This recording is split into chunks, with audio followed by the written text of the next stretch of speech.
नमस्ते बच्चों, स्वागत है आपका हिंदी की कक्षा में। तो केसर हिंदी पाठमाला भाग 6 बाय जी राम बुक से हम करेंगे पाठ संख्या 9 और पाठ संख्या 9 है सरजू भैया।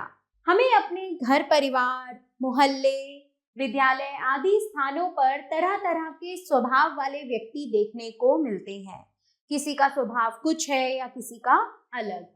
कोई चतुर चालाक होता है तो कोई सीधा साधा, कोई स्वार्थी होता है तो कोई सदैव दूसरे की भलाई में लगा रहने वाला, कोई झगड़ालू होता है तो कोई शांत स्वभाव वाला।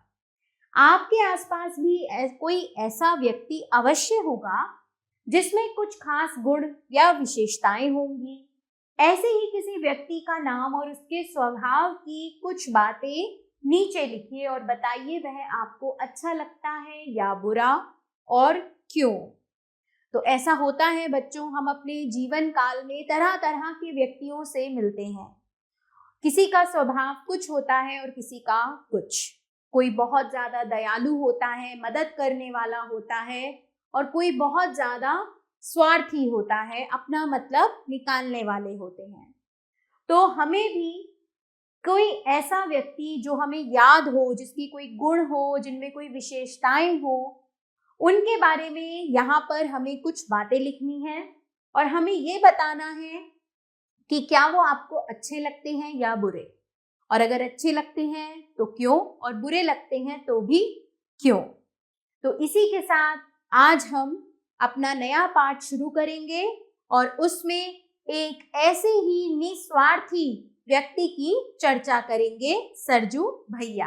क्या है पिटारे में? अद्भुत व्यक्तित्व वाले सरजू भैया बिना किसी भेदभाव के सभी गांववासियों की सेवा सहायता में सदैव तत्पर रहते हैं। लेकिन जब वे किसी समस्या में घिरते हैं, मतलब जब उन पर कोई कठिनाई आती है, तो सहायता की बात तो दूर, लोग उन्हें परेशानी में देख आनंदित होते हैं। महाजन तो सरजू भैया के खिलाफ न्यायालय में शिकायत करने की धमकी भी दे डालता है।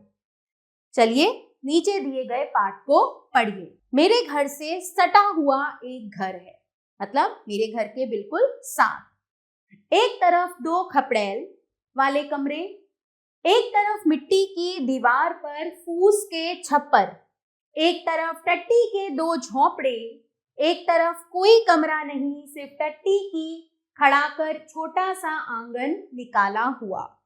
उसी घर के मालिक हैं हमारे सरजू भैया। सरजू भैया का कोई छोटा भाई नहीं, हम दोनों ने परस्पर एक नाता जोड़ लिया है। वह मेरे बड़े भाई हैं और मैं उनका छोटा भाई। गांव के सबसे लंबे और दुबले आदमियों में सरजू भैया की गिनती हो सकती। रंग सांवला, बगुले सी बड़ी बड़ी टांगे, चिंपांजी की तरह बड़ी बड़ी बाहें, कमर में धोती पहने, कंधे पर अंगोछी डाले, जब वह खड़े होते हैं आप उनकी पसलियों की हड्डियां गिन लीजिए, मतलब इतने दुबले हैं सरजू भैया। नाक खड़ी लंबी, भवें सघन, बड़ी बड़ी आंखें कोटरों में धसी, गाल पिचके, अंग अंग की शिराएं मतलब नसें, अंग अंग की शिराएं उभरी, कभी कभी मालूम होता मानो ये नसें नहीं, उनके शरीर को किसी ने पतली डोरों से जकड़ रखा है। ऊपर की तस्वीर निसंदेह किसी भूखमरे मनहूस आदमी की मालूम होती है, किंतु क्या बात ऐसी है? सरजू भैया मेरे गांव के थोड़े से जिंदा दिल लोगों में से एक है।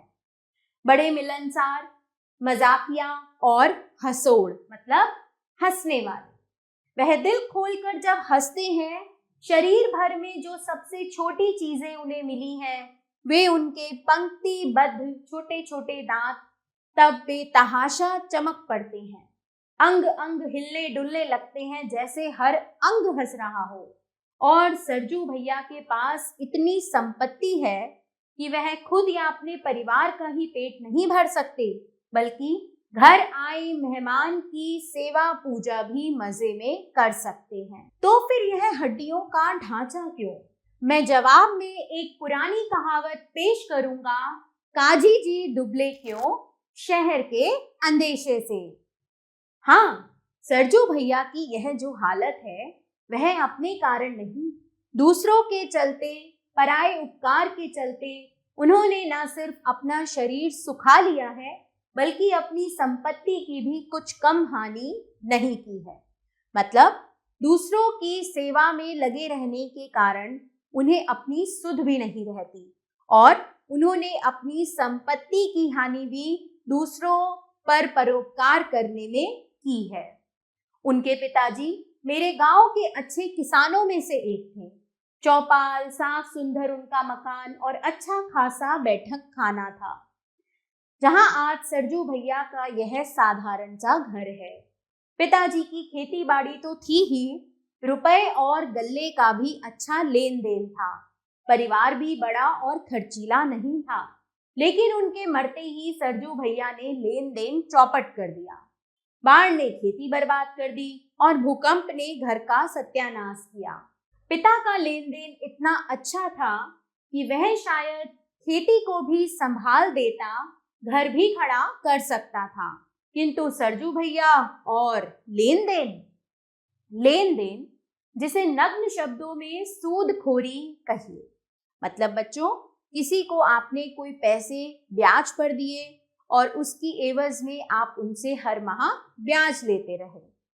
लेन देन के काम की पहली शर्त है कि आदमी इंसानियत को खो दे और कर्जदारों को कर्ज के जाल में फंसाए रहे और उनका शोषण करता रहे। सरजू भैया ऐसा नहीं बन सकते थे। अपने लंबे शरीर में उन्हें हृदय भी विशाल मिला है।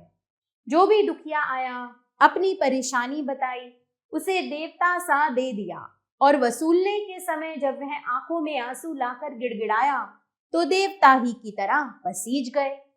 सूद कौन कहे, कुछ ही दिनों में मूलधन भी शून्य हो गया, अर्थात ब्याज तो मिला नहीं और जो रकम उधार दी थी वह भी शून्य हो गई। बाढ़ और भूकंप ने उनके खेत और घर को बर्बाद किया जरूर, लेकिन मेरे विचार से सरजू भैया आज की फटेहाली से बहुत कुछ बचे रहते यदि इन दोनों की तरफ ही ध्यान दिए होते। यह नहीं कि वह जी चुराने वाले या आलसी व्यक्ति हैं, नहीं, ठीक इसके विपरीत चतुर, फुर्तीले और काम काजू आदमी हैं।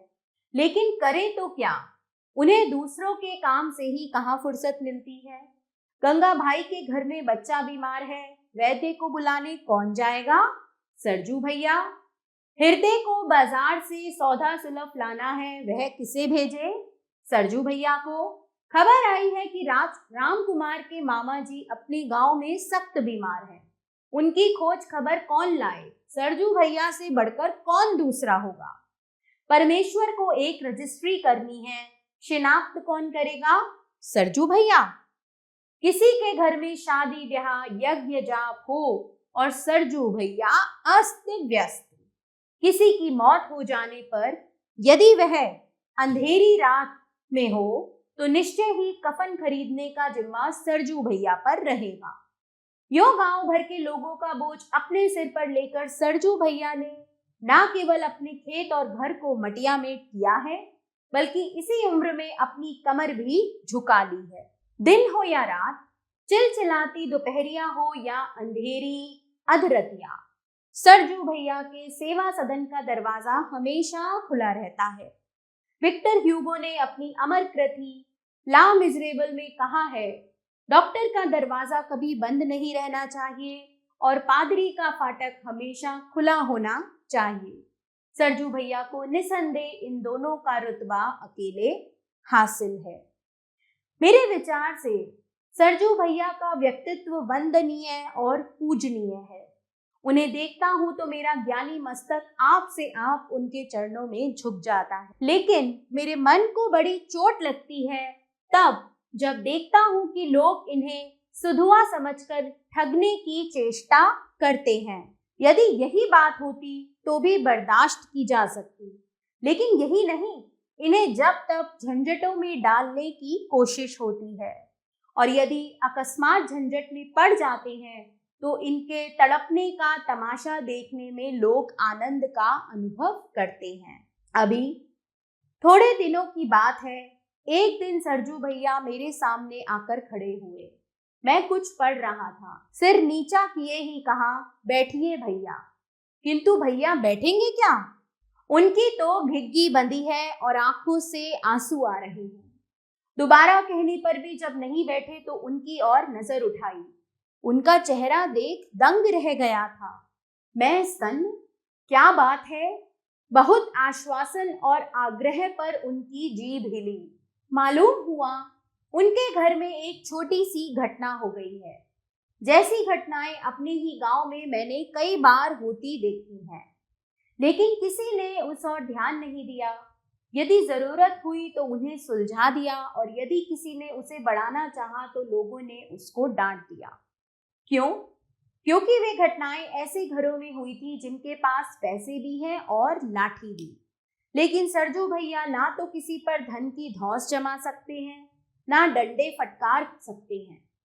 फिर क्यों ना उन्हें तड़पाया जाए, रुलाया जाए।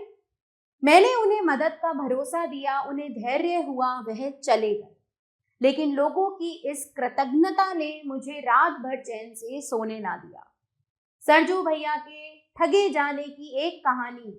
बहुत दिन हुए, मुझे कुछ पैसों की जरूरत थी और इस कारण मैं परेशान था। सरजू भैया के पास कुछ रुपए थे। मेरी बेचैनी वह कैसे देखते।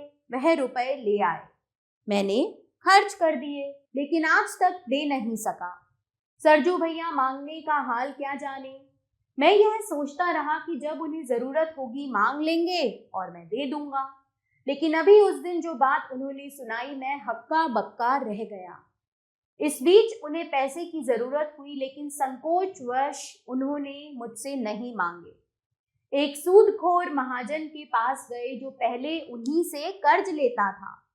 उसने झट रुपए दे दिए। जब सरजू भैया चलने लगे तो वह बोला, आपके पास से रुपए जाएंगे कहाँ? लेकिन कोई सबूत तो चाहिए ही। क्या सबूत? मैं तैयार हूं। सरजू भैया रुपए बांध चुके थे। ना उन्हें खोलकर लौटाया जा सकता था और ना वह महाजन की मांग को नामंजूर कर सकते थे। अर्थात सरजू भैया ने महाजन से रुपए ले लिए थे, लिखा पढ़ी हो चुकी थी। नहीं कुछ नहीं, कागज पर सिर्फ निशान बना दीजिए। आप तो हमारे अपने हैं, आपसे हैंड नोट क्या कराया जाए। और सरल हृदय सरजू भैया ने अंगूठे पर कजरोटा लगाकर कागज पर निशान लगा दिया। अब महाजन कहता है कि जल्द रुपए लौटा दो, नहीं तो मैं नालिश कर दूंगा। और नालिश कितने की करेगा, कौन टिकाना? सरजू भैया बेचारगी में बोल रहे थे और मैं उनका मुंह आश्चर्य से देख रहा था। आपने ऐसी गलती क्यों कर दी? लेकिन वे इसके अलावा और क्या जवाब दे सकते थे कि क्या करूं, रुपए बांध चुका था। सरजू भैया के 5 बेटियां हुई। उनकी धर्मपत्नी, जो लंबाई में ठीक उनके विपरीत, बहुत ही बोनी होने पर भी गुणों में उनकी ही तरह थी, हाल ही में भगवान को प्यारी हुई। सरजू भैया बेटियों पर खूब स्नेह रखते हैं। मेरे घर में जो लड़के मेरे बेटे भतीजे हैं, उनका बचपन तो ज्यादातर उन्हीं के कंधों पर कटा है। लेकिन बेटियां तो अपनी अपनी ससुराल जा बसेंगी। क्या सरजू भैया का यह पुश्तैनी घर खंडर बनेगा? यह कल्पना करते ही हमारे परिवार भर में अजीब उदासी छा जाती है। उनकी पत्नी की मृत्यु के बाद मैंने अपनी मौसी को कहते सुना, सरजू बबुआ की उम्र ही कितनी है? यही मेरे बबुआ से 4 बरस बड़े हैं, फिर वह शादी क्यों ना करें? लेकिन उस दिन देखा मेरी ढीठ रानी सरजू भैया से झगड़ रही है। नहीं, आपको शादी करनी ही पड़ेगी। मैं शादी करूं जिससे शर्मा जी मुझे को नई भौजाई से दिन रात चुहले करने का मजा मिले, क्यों ना? मुझे देखते सरजू भैया बोले और ठठाकर हंस पड़े।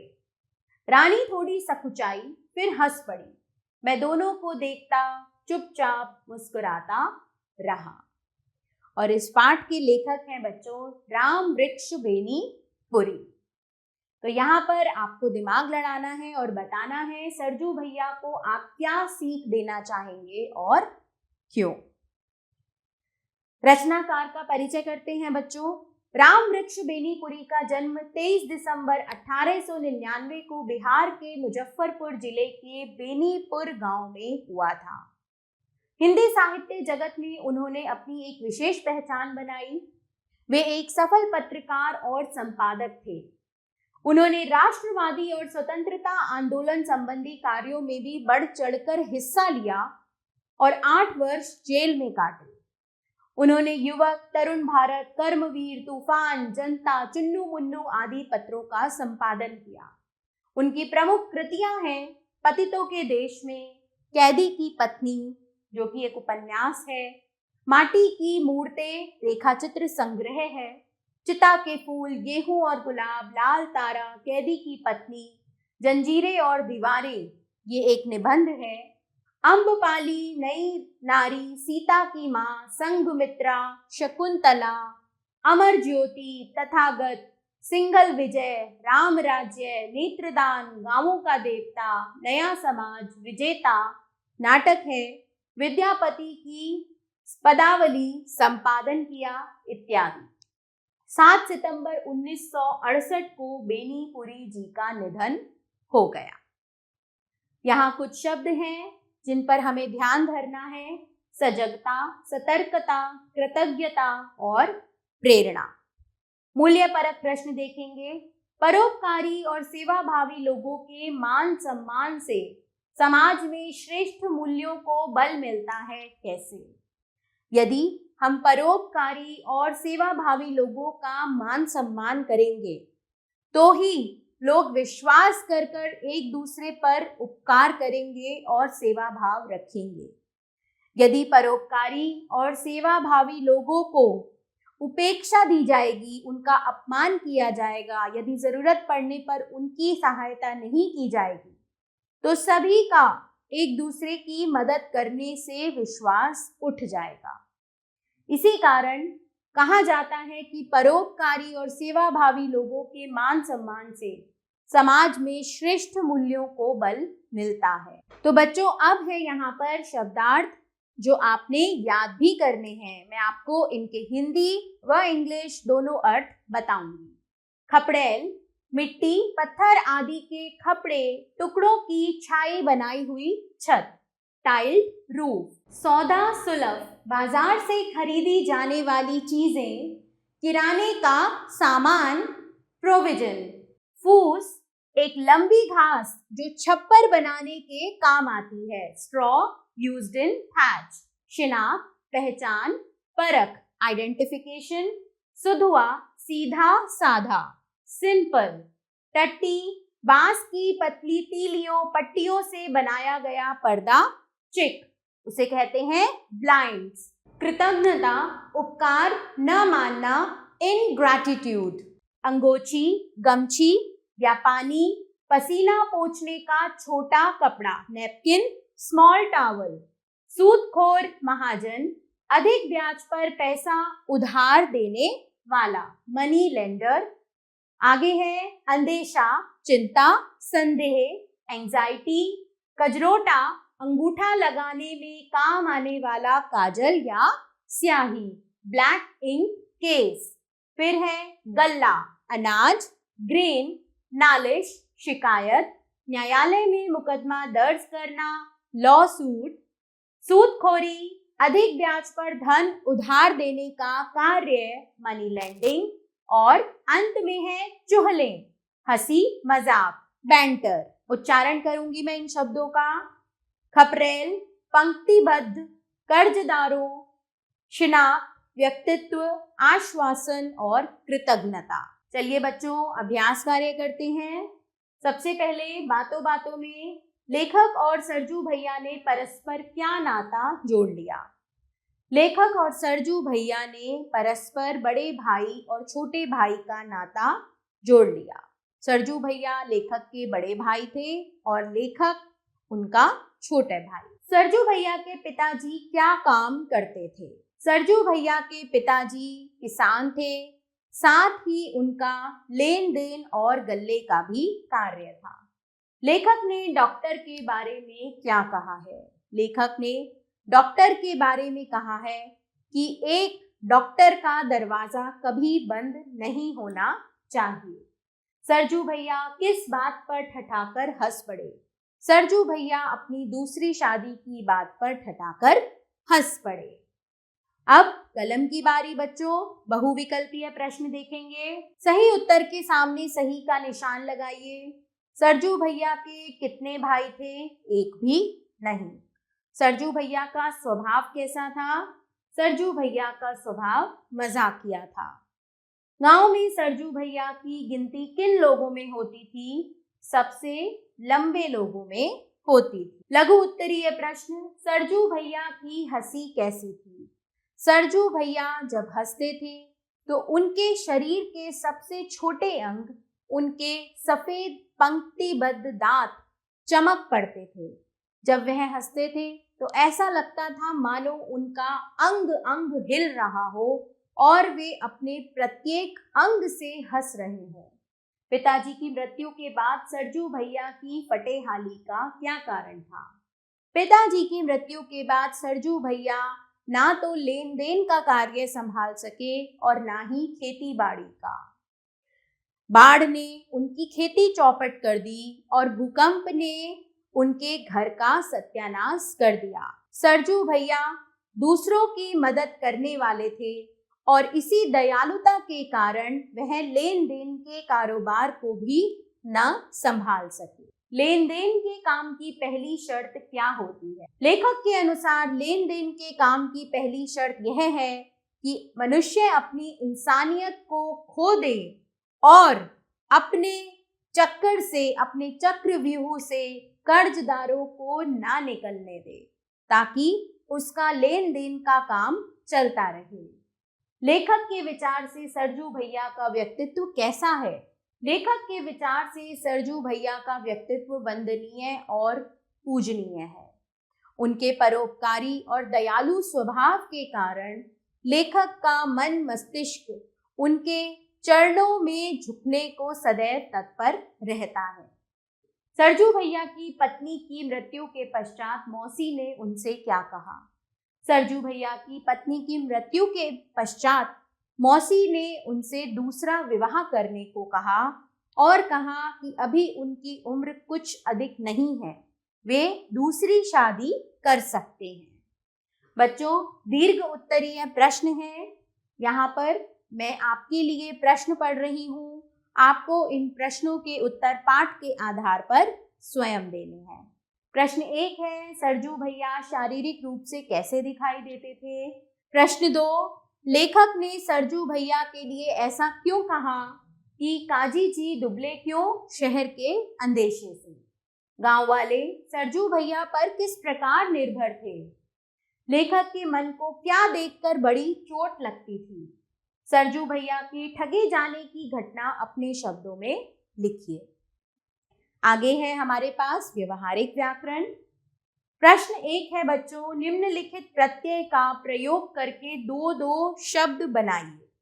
सबसे पहले है अप, तो यहाँ पर अप प्रत्यय का 2 शब्द होंगे, गायक, और दूसरा होगा लेखक। आई, पढ़ाई, और लड़ाई। आहट, गर्माहट,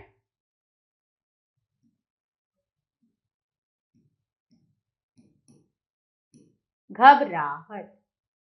ठीक है बच्चों, ये शेष 3 आप स्वयं करेंगे। निम्नलिखित शब्दों की संधि कीजिए। मुनि प्लस इंद्र, तो ये हो जाएगा बच्चों मुनीन्द्र। सु प्लस आगत, स्वागत। महा प्लस आत्मा, महात्मा। हिम प्लस आलय, हिमालय। ये 2 भाव बच्चों आप स्वयं करेंगे। आगे चलते हैं बच्चों। जिन शब्दों का उच्चारण लगभग समान प्रतीत हो परंतु अर्थ अलग अलग हो वे समश्रुत भिन्नार्थक शब्द कहलाते हैं। जैसे अन्न का अर्थ है अनाज और अन्य का अर्थ होता है दूसरा। तो बच्चों इनका उच्चारण लगभग समान होता है लेकिन इनके अर्थ अलग अलग होते हैं। तो चलिए प्रश्न 3 है, निम्नलिखित शब्दों के अर्थ लिखकर वाक्य बनाइए। तो अर्थ मैं आपको यहाँ बता रही हूँ, वाक्य बच्चों आपने स्वयं बनाने हैं। अंक, अंक का अर्थ है संख्या और अक का अर्थ होता है कष्ट। अली भौरा और अली मित्र। कपट धोखा और कपाट का अर्थ है दरवाजा। घ भाग बच्चों आप स्वयं करेंगे।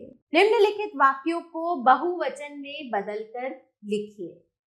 बाढ़ ने खेत बर्बाद कर दिया था। तो इसे अगर हम बहुवचन में लिखेंगे तो बाढ़ ने खेतों को बर्बाद कर दिया था। गंगा भाई के घर बच्चा बीमार है। गंगा भाई के घर बच्चे बीमार हैं। गायत्री ने साड़ी खरीदी। गायत्री ने साड़ियां खरीदी। ये दो भाग बच्चों आपको स्वयं करने हैं। क्रिया की विशेषता बताने वाले शब्द क्रिया विशेषण कहलाते हैं। उदाहरण, महाराणा प्रताप का घोड़ा तेज दौड़ता था। यहाँ तेज शब्द भागना क्रिया की विशेषता बता रहा है, मतलब कैसे दौड़ता था, तेज, अतः यह क्रिया विशेषण है। निम्नलिखित वाक्यों में क्रिया विशेषण शब्दों को रेखांकित कीजिए। भैया जोर से हंसने लगे। हंसे, लेकिन हंसने की विशेषता क्या है, जोर से, तो ये हुआ क्रिया विशेषण। मुझे रात भर सोने ना दिया, तो रात भर। वर्षा अचानक होने लगी, आप ऊपर बैठिए। बच्चों इन दोनों भागों से आप क्रिया विशेषण शब्द स्वयं छांटेंगे और रेखांकित करेंगे। अपठित बोध है यहाँ। निम्नलिखित गद्यांश को पढ़कर प्रश्नों के उत्तर लिखिए। मैं आपके लिए गद्यांश पढ़ रही हूँ बच्चों, ध्यान से सुनेंगे और फिर स्वयं इन प्रश्नों के उत्तर आप देंगे। भारत के दस्तकार और शिल्पकार अपनी साधना और उत्कृष्टता के बल पर हमारी महान विरासत का संरक्षण संवर्धन कर रहे हैं। अर्थात जो भारत के शिल्पकार हैं, दस्तकार हैं, ये अपनी उत्कृष्टता और कुशलता के बल पर हमारे भारत की महान विरासत का रक्षण कर रहे हैं और उसे आगे बढ़ा रहे हैं। भारत के तमाम संग्रहालय यहाँ की समृद्ध विरासत की कहानी कहते नजर आते हैं, उसे संजीवनी देते हैं और जीवंतता प्रदान करते हैं। हमारे संग्रहालय भूतकाल के विकसित समाज का दर्पण है, जिनके जरिए आज भारत आने वाली पीढ़ियों को प्रेरित कर रहा है। भारत की विरासत मानव जाति को एक सूत्र में बांधती है। यह मानव मानव के बीच संचार और संप्रेषण की प्रेरणा देती है, उसे बल प्रदान करती है।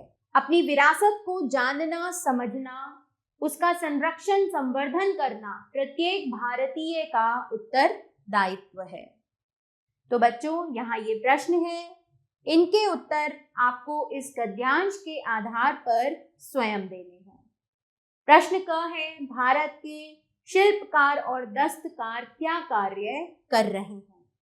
भारत की विरासत की क्या विशेषता है और प्रत्येक भारतीय का क्या उत्तरदायित्व है। योग्यता आधारित क्रियाकलाप है यहाँ पर बच्चों। अवलोकन कर लिखिए। आपके आसपास भी कोई ऐसा व्यक्ति होगा जिसमें कुछ सरजू भैया की तरह कुछ खास विशेषताएं होंगी, जो परोपकारी होगा, निस्वार्थी होगा और दयालु होगा। उस व्यक्ति के व्यवहार और कार्यकलापों का कुछ दिनों तक अवलोकन कीजिए और फिर उसके बारे में एक अनुच्छेद लिखिए। बातचीत कीजिए। सरजू भैया बुरे समय में सभी की आर्थिक मदद करते रहते थे, लेकिन लोग उनका रुपया पैसा वापस नहीं करते थे। जीवन में कई बार ऐसी परिस्थितियां आ जाती हैं कि लोगों को एक दूसरे से धन उधार लेना पड़ता है, लेकिन लोग उधार लिए गए पैसों को समय से नहीं लौटाते। इस मानसिक प्रवृत्ति का समाज में क्या प्रभाव पड़ता होगा? सहपाठियों के साथ बातचीत कीजिए, विचार प्रकट कीजिए। जीवन में सरलता के साथ साथ सतर्कता भी आवश्यक है। हम सरल रहें, ये महत्वपूर्ण है, लेकिन हम सतर्क भी रहें, कोई हमारा अनावश्यक लाभ ना उठा सके। इसी कारण ये कहा गया है कि जीवन में सरलता के साथ साथ सतर्कता भी आवश्यक है। इस पर सरजू भैया के व्यक्तित्व के आलोक में विचार प्रकट कीजिए। खोज कर पढ़िए। राम वृक्ष बेनीपुरी ने बहुत सजीव रेखा चित्र लिखे हैं। उनके रेखा चित्रों के एक संकलन का नाम माटी की मूर्तें हैं। इंटरनेट पर इसे खोजिए और रेखा चित्र पढ़िए। आभार बच्चों, मिलते हैं नए पाठ के साथ।